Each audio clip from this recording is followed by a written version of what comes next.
एक घर में 3 भाई और एक बहन थी। बड़ा और छोटा पढ़ने में बहुत तेज थे।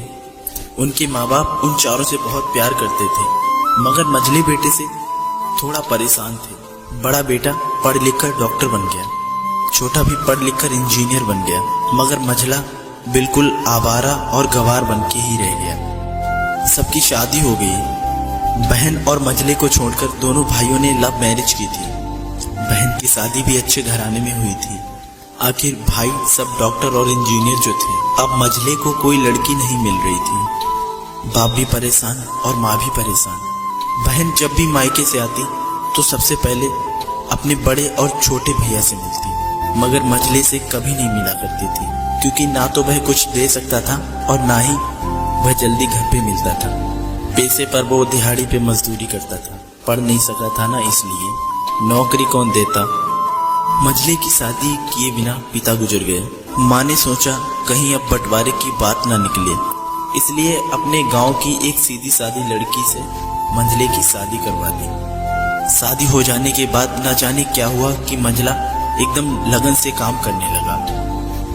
दोस्तों ने कहा, ये चंदू आज अड्डे पर आना। चंदू ने कहा, आज नहीं फिर कभी दोस्त। दोस्तों ने कहा कि शादी के बाद तू जैसे बीवी का गुलाम ही हो गया हो। चंदू बड़े प्यार से बोला, अरे ऐसी बात नहीं है, कल मैं अकेला एक पेट था, अपने रोटी के हिस्से कमा लेता था, अब 2 पेट हैं। घर वाले नालायक कहते थे तो चलता था, मगर मेरी बीवी मुझे नालायक कहे तो मेरी मर्दानगी पर एक भद्दी कालिक है। एक पत्नी के लिए उसका पति एक घमंड और एक उम्मीद होता है।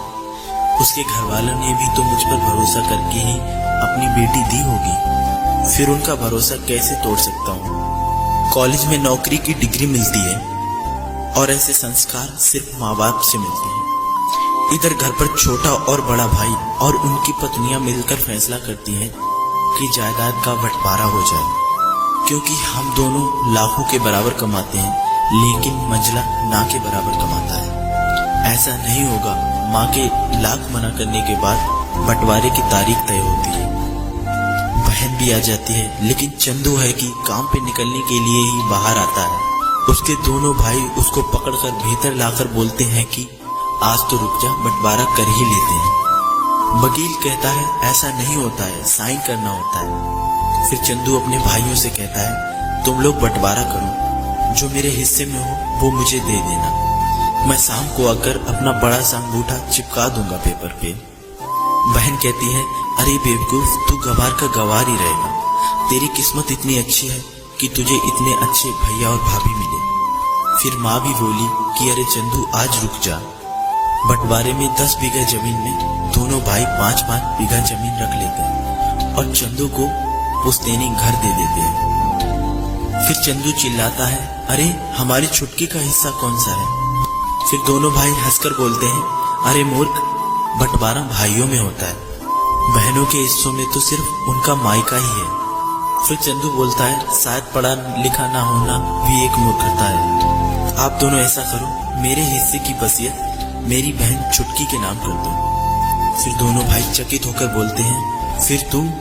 चंदू माँ की ओर देखकर मुस्कुराकर बोलता है, मेरे हिस्से में माँ है। फिर अपनी बीवी की ओर देखकर मुस्कुराकर बोलता है, क्या मैंने गलत कहा?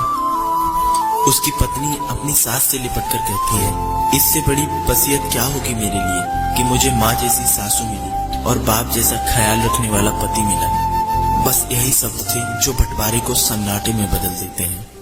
बहन दौड़कर रोकर अपने गंवार भैया के गले से लगती है और कहती है, मुझे माफ कर दे भैया, क्योंकि मैं समझ ना सकी आपको। चंदू अपनी बहन को बोलता है कि इस घर में तेरा भी उतना ही अधिकार है जितना हम सबका है। मैंने माँ का चुनाव इसलिए किया क्योंकि तुम सब मुझे याद आओ, क्योंकि ये सब वही कोक है जहाँ हम सब लोगों ने 9-9 महीने गुजारे हैं।